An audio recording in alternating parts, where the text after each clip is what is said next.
Took one there. Hi. Welcome to Gattsy on Goosebumps, the show in which I review every single one of R.L. Stine's Goosebumps books from the original series. Joining me as always is my co-host, Spooky Sam Rogerson. How you doing today, Sam? Good. I was gonna do a boo noise, but no, yeah, good. Good, thanks. That's good, mate. To try to take it seriously, today we are looking at Goosebumps number 10, The Ghost Next Door. Sam, would you like to show the cover? No, yes. Talk us through what we got on the cover there. Right, so get the camera focused in on that. There's a strange new kid on the block. ... That's a pretty weak one. Yeah, I know. That's not great, is it? No, I mean, I used to pick them based on the covers when I was a kid. And would you not have picked this one? I wouldn't have picked this one. How come I've never seen you before? Question mark. It's like crippling anxiety in the house. Hannah's neighbourhood has just gotten a little weird ever since that new boy moved in next door. But when did he move in? Wasn't the house empty when Hannah went to sleep the night before? Why does it still look so deserted? She's not getting any answers from her new neighbour. He just keeps disappearing in the oddest ways. And he's so pale. Is Hannah getting haunted by the ghost next door? Ah, I see what they did there. There's not a whole lot that happens. No. So I kept thinking, oh, here comes the scary part. And it didn't. It opens with sort of her having a dream about her house burning down, Her dying. And then she wakes up and she's really happy to be alive. It turns out she's not actually alive. She was dead the whole time. I don't know if it's necessarily entertaining, but you do get the feeling, like as she said, her summer is dragging on forever because she's stuck as a ghost. It does feel like the book's dragging on forever. It does. A lot of the time, doesn't it? Again, not a necessarily fast-paced, entertaining read.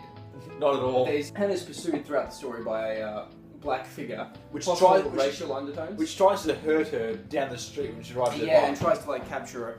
It is odd, and honestly, the whole story could work very well without this black figure. It doesn't need to be there. I guess they needed like something scary throughout.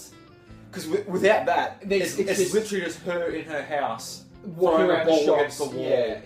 But then she's about to save Danny from a house fire, similar to the house fire that claimed her own life, and we get this exchange. Danny's face was revealed. Danny grinned back at her with the same glowing red eyes as before he'd been unmasked. He had a mask, apparently. No, Hannah cried. It isn't you, Danny. It isn't. A cruel smile played over the figure's glowing face. I am Danny's ghost. Now, bear in mind, at this point, we already know Hannah is a ghost. So so the ghost should look nothing different to what she looks like. Correct. By his own law established in this book, there's no reason they should look different. Ghost, Hannah tried to pull back. I am Danny's ghost. When he dies in the fire, I will no longer be a shadow. I will be born. So he's like a prequel ghost. And Danny will go to the shadow world in my place.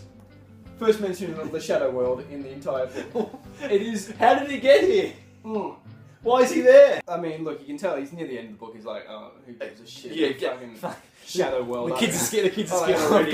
And it ends quite on quite a somber note where she's sort of looking at Danny recovering in hospital, and she's sort of drifting back. Her mum's calling her name. Her mum's calling back. Her mum's already dead. Yeah. That's a charming way to end the book, and he's sort of calling her back to like the shadow world. It's not sort of your typical Goosebumps ending where it was this guy all along. Then everything's back to normal, and then there's a twist to like to keep you interested.